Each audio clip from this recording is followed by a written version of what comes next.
Hey guys, me and Chastity, we're back again with another update. How are you? Hope your day was good. You can hear her in the background. I have an update for you guys on the wheelchair hearing. Okay, it was an appeal slash hearing with the insurance company. These people had 107 pages of why they believe Chastity was not eligible for a wheelchair. Quick update on my daughter if you don't know and you haven't been watching the channel.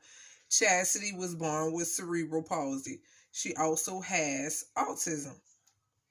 The cerebral palsy is basically why she needs the wheelchair. It affects her muscles, her bones. It gives her orthopedic impairments, okay? Um, so basically what's going on now since she's older, she's spastic. I think it's spastic dysplasia, if I'm pronouncing it right. Okay, and it's a other couple of things going on with her. I don't know all of the medical terms, so I won't repeat it because I don't want to say it incorrectly. She also has a curve in her spine. So it's a bunch of other medical terms. But anyway, since she's gotten older, it has started to affect her even more, right? When she was younger, she used to wear braces. She has outgrown the braces because of her deformities in her feet and a tightness in her legs. She's no longer tolerating the braces. So it's harder for her to walk. So she needs the wheelchair even more so now than she's ever needed it. She's also never had an issue getting a custom made wheelchair ever. So I found out the issue was the people that put in a request, the people that basically done Chastity's wheelchair evaluation, these physical therapists, they didn't basically give all of the information that was needed. They just gave basic information. They were saying stuff like Chastity already has a wheelchair, she could walk, just information that wasn't correct. And then the insurance company had to call them back more than a couple of times and ask them for information that was requested, okay? And you guys, this really pissed me the hell off because, like I stated a few minutes ago, Chastity has never been denied a wheelchair. Her cerebral palsy gives her orthopedic impairments, which makes it harder for her to walk, even more so since she's older. She has a hard time walking long distances because of her feet deformities.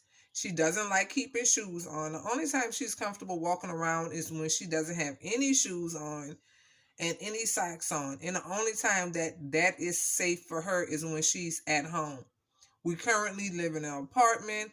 All of us have our own bedroom and we have carpet. So that's the safest place for her to be shoeless and sockless. Any other place is a no. And even when we go out, she doesn't tolerate it. So how is she supposed to get around if she doesn't have the proper wheelchair and she doesn't want to wear socks and shoes? My child has cuts and scrapes and all types of open cuts and scrapes and wounds underneath her toes and stuff. From her toes, I'm gonna give you an idea. This is my hand, but her toes, this is what her toes look like this. So she bunches her toes up like this, right? Just like this. And she walks on them like that. And then they turn in, okay? So this is what her toes look like.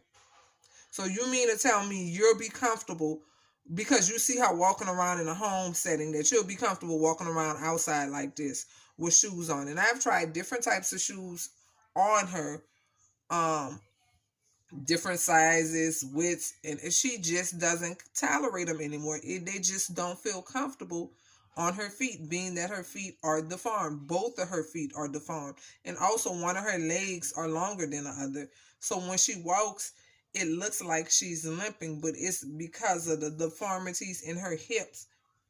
And I think that has caused one leg to be longer than the other. Was her legs always like this? Absolutely not. No. It's just something that happened over her years of growing and over the time of her muscles getting tighter and tighter. So throughout her childhood, she used to receive Botox injections. She would get casting done. And then she just basically outgrew all of these procedures. So then around maybe 10 or 11-ish, yeah, it had to be between 10 and 11, she had her first tendon lengthening surgery. That's the only surgery she's ever had, because then the doctor then saw that the Botox was no longer working, the casting was no longer working, and Chasity needed to move on to the next step to keep her walking and to keep her muscles loose. So now we're here at 17, and we're going through the same process again, but everything is kind of, the situation is kind of worse because she's older. The good thing about it is, because she's 17 going on 18, it may last longer because we're not expecting her to have any more growth spurts. It's kind of hard to determine when a child will stop growing and how big they'll be, how tall they'll be when they're that young. But they went on ahead and done the surgery anyway because it was needed and she wasn't no longer tolerating anything. But now, since she's older, it may actually do good for her and last her even longer. But it's going to be an extensive surgery, I think, on both of her legs. And then, we're just talking about the healing process and weight bearing. She won't be able to weight bear.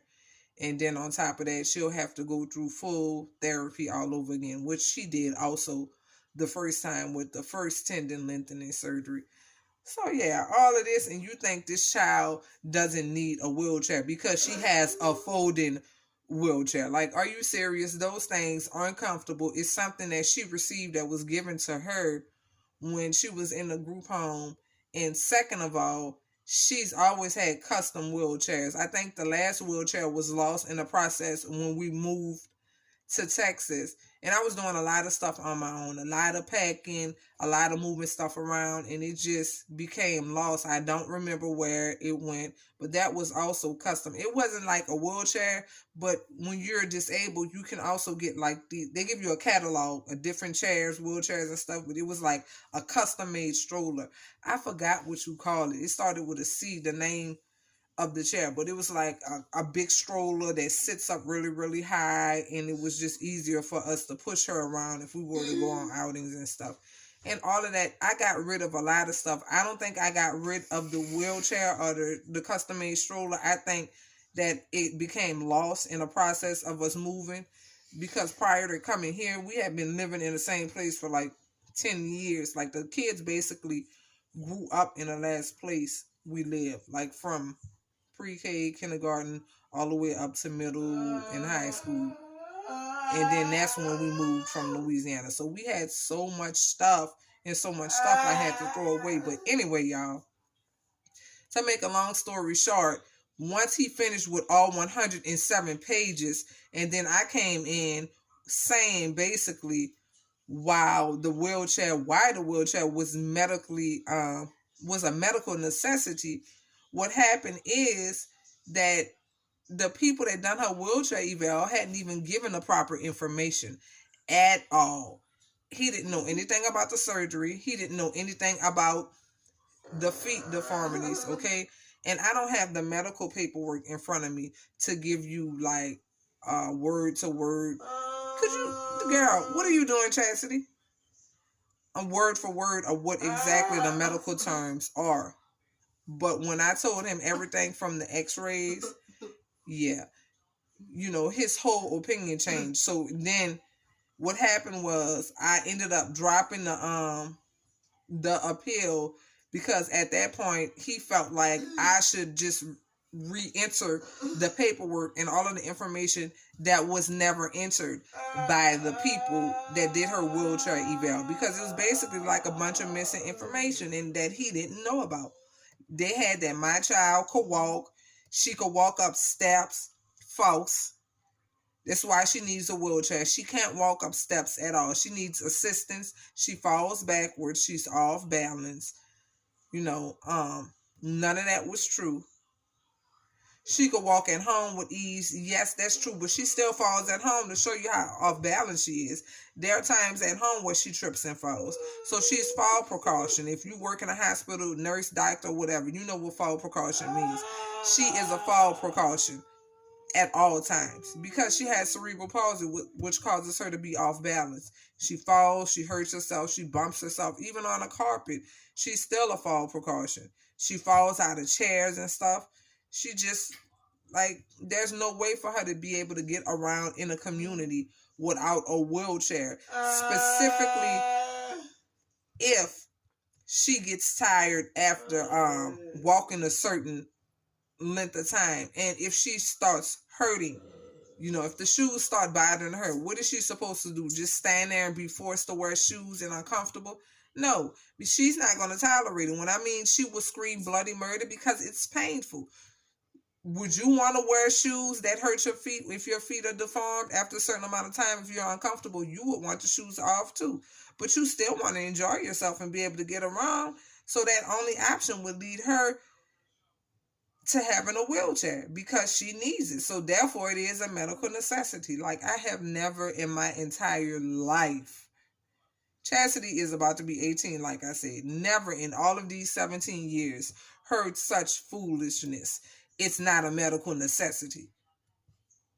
So what you're saying is that the doctor basically didn't know what she was doing. She just asked for a wheelchair just because out of thin air, and all the other wheelchairs that insurance have ever paid for wasn't a medical necessity either. Now, Chasity has been walking for most of her life, but you have to understand, as she gets older, some of these symptoms that she has is going to get worse. It's going to get worse. So I'm not here, or neither should they be here, to try to force a child that's uncomfortable walking because her disability is making her uncomfortable or it's causing her to have pain to walk just because you think she can walk. It's ridiculous at this point. And the fact that the guy was basically ashamed once I went through all of the x-rays and all of the paperwork. And he basically admitted that he had none of the paperwork and that none of the things that I was saying was explained to him. So to me, the insurance company was basically saying, "Oh, she's fine. We lying. We just want a wheelchair just for show." Guys, I'm so over this. It seems like the process of some of the things that we have to go through as they get older, it is not easy. I have never had to fight with an insurance company. Like, really? And oh yeah, I had to dismiss the attorney for her guardianship also. I started off paying these people like $380, almost $400, and they still haven't gotten anything started. Nothing has started moving. Absolutely nothing, So this is what I'm going through. So now I may have to dish out more money for another attorney. It's just like,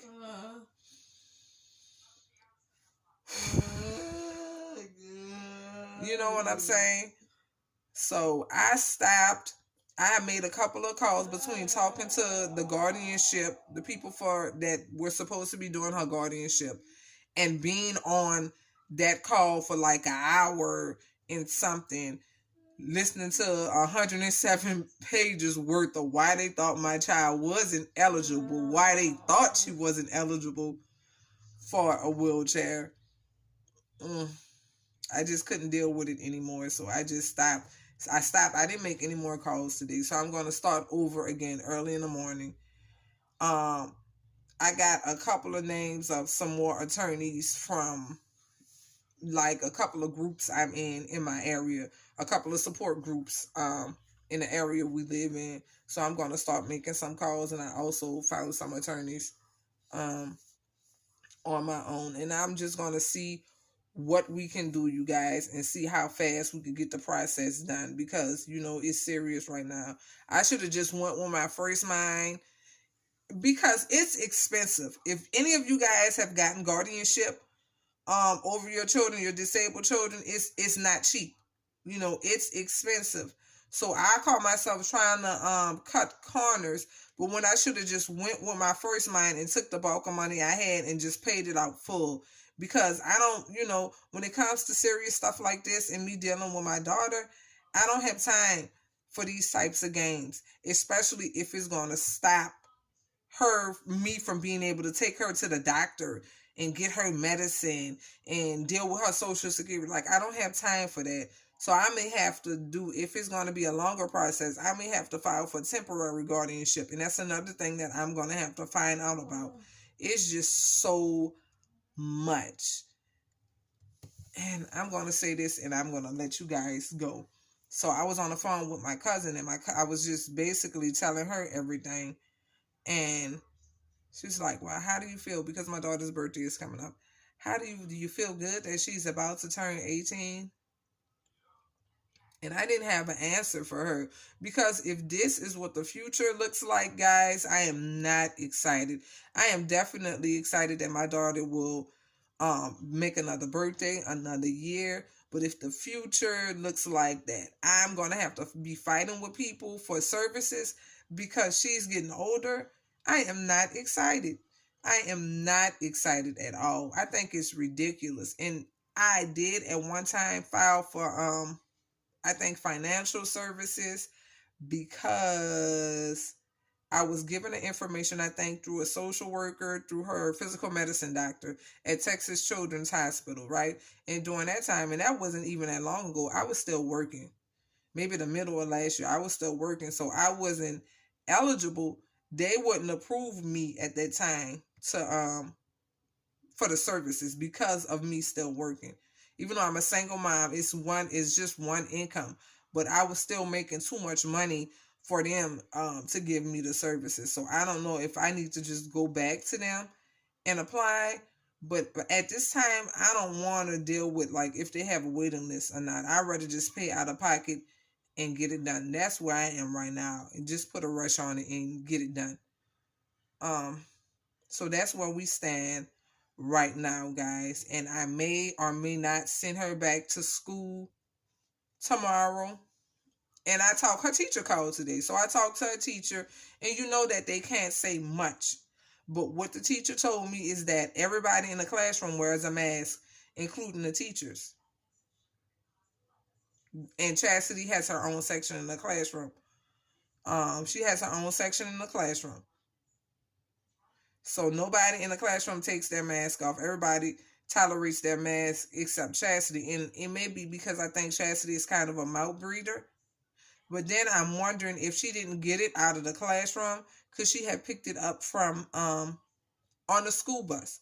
Because she rides the wheelchair on the school bus, and she sits in the back on the school bus on the wheelchair around some other kids that are maybe more severely disabled than her, and they don't have on masks back there, guys. So I'm wondering if maybe she could have picked it up then. And then she said all of their activities are done in the classroom. They don't bring them out to protect them. They eat in the classroom. They do therapy and everything in the classroom. And if they need to remove their mask, they let them go outside and remove their mask so they're more comfortable. So that's what she told me. I know she can't go into details. They can't reveal any sources, but that's basically what she told me. So now I'm thinking, like, is it the school bus? And if she starts going back to school, maybe I should just be the one, dropping her off and picking her up. If everybody in the classroom, including the teachers, are wearing masks. So yeah. I'll be back tomorrow, guys, with another update, okay? Talk to you later. Bye-bye. Look who decided to fall asleep in my bed. And snoring. Good night, y'all. I'm going to put her in her bed.